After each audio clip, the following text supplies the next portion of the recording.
Hello everyone, कैसे हो भैया आप सभी। हमारी जो कंटिन्यूअसली सीरीज़ चल रही थी, फर्स्ट यूनिट हम उसमें कर चुके थे आईआईटी के लिए। आईआईटी के जितने भी न्यूमेरिकल्स आ रहे थे उनको एक थ्योरी के साथ हम कर रहे थे। आईआईटी के लिए हमारा मेन फोकस था। मेरा नाम है राजेश कुमार, आपका स्वागत करता हूँ इस वीडियो के अंदर। हम हमारी जो आगे की जो सीरीज़ थी वो करंट इलेक्ट्रिसिटी के बारे में थी, लेकिन करंट इलेक्ट्रिसिटी बना कैसे, हम सबसे पहले उस चीज़ के बारे में बात करते हैं। कोई भी एक चार्ज पार्टिकल था, मैंने एक चार्ज पार्टिकल लिया, ना कि इसको मैंने मोशन के अंदर लिया है या मैंने रेस्ट के अंदर लिया है, लेकिन मैं इसे सबसे पहले एक रेस्ट पोजीशन के अंदर लूँ। मान लो ये एक चार्ज पार्टिकल क्या था, एक रेस्ट में था, और यही चार्ज पार्टिकल बाद में क्या हुआ, एक है मोशन के अंदर है मूव करने लग गया। यही चार्ज पार्टिकल बाद में एक है मोशन के अंदर मूव करने लगा। अब मोशन के अंदर मूव कर रहा है और एक जगह ये चार्ज पार्टिकल रेस्ट के अंदर है। दोनों में अलग अलग केस की स्टडी बताऊंगा मैं। इस यूनिट का नाम कैसे पड़ा हमारा, वो सारी चीज़ों के बारे में हम यहाँ स्टडी करेंगे अच्छे से। चार्ज कब क्या था, एक रेस्ट फॉर्म में था। रेस्ट फॉर्म में होते ही वो चीज़ क्या बनती है आपको पता है, फर्स्ट यूनिट करके आए हैं हम अच्छे से, कि चार्ज पार्टिकल जब रेस्ट के अंदर होता है तो उसे हम क्या बोलते हैं, इलेक्ट्रोस्टैटिक्स। उसे हम क्या बोलेंगे, इलेक्ट्रोस्टैटिक्स। उसे हम इलेक्ट्रोस्टैटिक्स बोलेंगे, क्योंकि जब कोई चार्ज पार्टिकल एक मोशन के रेस्ट के अंदर था तो उसे हमने इलेक्ट्रोस्टैटिक बोला। लेकिन अब बात करें इस पॉइंट की, चार्ज जब एक मोशन के अंदर था, चार्ज मोशन के अंदर है, लेकिन ये तो है नहीं कि चार्ज हम एक ही तरीके से मोशन के अंदर ले सकते हैं। चार्ज को हम टू डिफरेंट टाइप्स में मोशन में ले रहे हैं, तो अलग अलग तरीके से चार्ज को हमने क्या किया, एक मोशन फॉर्म में लेके चले भी चार्ज हमारा किस किस तरीके से अलग अलग मोशन में बढ़ रहा है। ठीक है, चार्ज को हम दो अलग अलग तरीके से मोशन में लिया। एक तो हमारे पास क्या हुआ, कांस्टेंट वेलोसिटी में। एक तो मेरे पास क्या था, कांस्टेंट वेलोसिटी के अंदर था, और एक मेरे पास क्या था, वेरिएबल वेलोसिटी के अंदर। वेरिएबल वेलोसिटी के अंदर था। एक चार्ज मेरे पास क्या था, कांस्टेंट वेलोसिटी में था, और दूसरा चार्ज मेरे पास क्या था, एक वेरिएबल वेलोसिटी में था। अब जो भी चार्ज मेरा कांस्टेंट वेलोसिटी में था ना, वो चीज़ मेरी क्या बनेगी, करंट है, इलेक्ट्रिसिटी। वो मेरी क्या होगी, करंट है, इलेक्ट्रिसिटी होगी। लेकिन जब मेरे पास जो चार्ज था वो एक वेरिएबल वेलोसिटी में था, वो क्या बनेगा, इलेक्ट्रोमैग्नेटिज्म। इलेक्ट्रोमैग्नेटिज्म। जब मेरे पास चार्ज क्या था, एक वेरिएबल वेलोसिटी में था, उस चीज़ को मैंने क्या कहा, इलेक्ट्रोमैग्नेटिज्म, जो कि हमारी फिजिक्स के अंदर 12th क्लास के अंदर यूनिट 3 है वो आती है। ठीक है, ये यूनिट फर्स्ट है जो हम ऑलरेडी करके आए हैं अभी, और ये यूनिट सेकंड है जो हम अभी डिस्कस करने वाले हैं। ये यूनिट हमारी सेकंड है जो हम अभी डिस्कस करने वाले हैं, जो इस यूनिट के बारे में था, करंट इलेक्ट्रिसिटी के बारे में।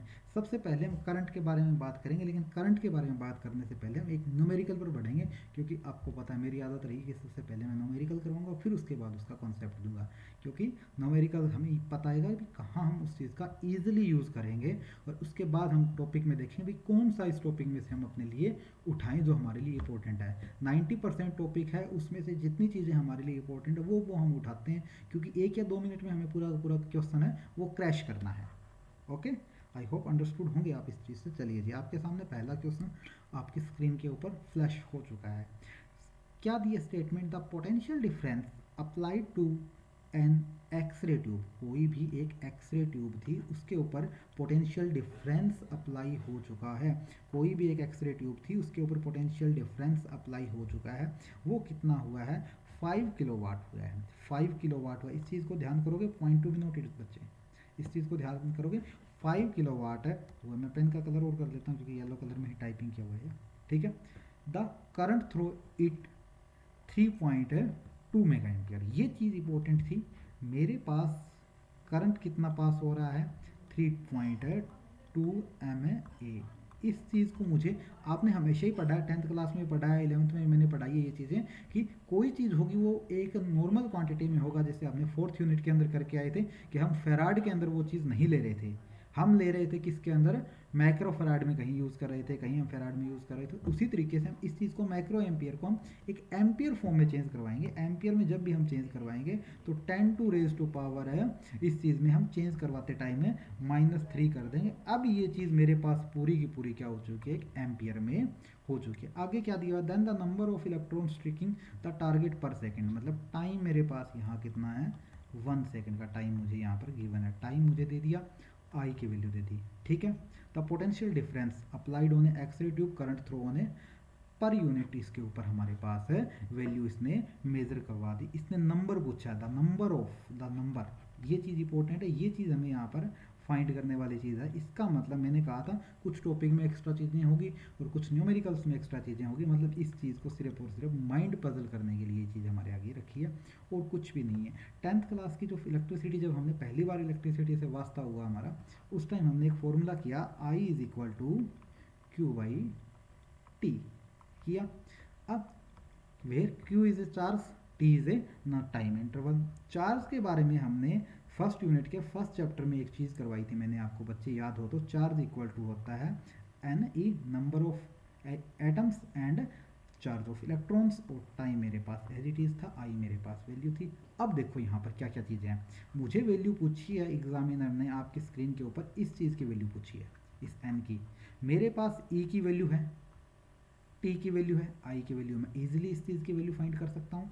चलिए जी आगे बढ़ें इस चीज़ में, हम इस चीज़ में वैल्यू इसकी डिटरमाइन करते हैं। क्या वैल्यू आएगी, आई इंटू टी अपॉन में e is equal to n, ये वैल्यू मेरे पास है यहाँ पर आ चुकी है। आई की वैल्यू क्या थी, आई की value 3.2 ampere, 3.2 into 10 to raise to power -3। T की वैल्यू मेरे पास 1 सेकेंड मुझे यहाँ गिवन थी, टी की वैल्यू मेरे पास कितनी थी, 1 सेकेंड है, एग्जामिनर ने मुझे दी है अच्छे से, इंटू 1। अब मैं इस चीज़ में आगे बढ़ूँ कि इलेक्ट्रॉन की वैल्यू मेरे पास कितनी होती है। अगर मुझे इलेक्ट्रॉन्स की वैल्यू पता है तो मेरे लिए न्यूमेरिकल सोल्व हो जाता है। इलेक्ट्रॉन्स की तो हमने 9th क्लास में सबसे पहले बता दी गई थी कि 1.6 into 10 to raise to power -19 is equal to n. Clear सी बात है, ये 2 पे हमारा एज इट इज़ हो जाएगा। यहाँ पर -19 पावर है, ऊपर मेरी क्या -3 पावर है, तो यहाँ से कैंसिल आउट करूँगा तो यहाँ पर मेरे पास -16 बचेगी। ये पावर मेरे पास ऊपर जाती है तो मेरे पास क्या आएगा, 2 into 10 to raise to power है 10 टू रेज टू पावर +16, क्योंकि ये चीज़ मेरे ऊपर जाएगी तो +16 हो जाएगी। इसका मतलब मैं इसमें क्या लिख सकता हूँ, इसका जो फाइनल जो आंसर आएगा वो मेरे पास क्या आएगा, n is equal to 2 into 10 to raise to power है 16। अब देखो 4 आंसर जो एग्जामिनर ने मेरे आगे दिए हैं उन ऑप्शन में ये मेंशन हो रहा है, क्या है, बिल्कुल हो रहा जी, फर्स्ट ऑप्शन ही मेरा मेंशन हो रहा, आगे मुझे और कहीं पर जाने की रिक्वायरमेंट ही नहीं है। अब हमें इस चीज़ से आइडिया हो रहा है कि हमारे लिए आई कितना इंपॉर्टेंट है, टी कितना इंपॉर्टेंट है, सारी चीज़ें हमारे लिए किस तरीके से इंपॉर्टेंट है। क्लियर है, आई होप इस न्यूमेरिकल से आपको ये आइडिया हो गया कि हमारे लिए फर्स्ट टॉपिक कितना इंपॉर्टेंट रहेगा, क्या क्या चीज़ें हमें इसमें मिलेगी। चलिए आगे बढ़ेंगे।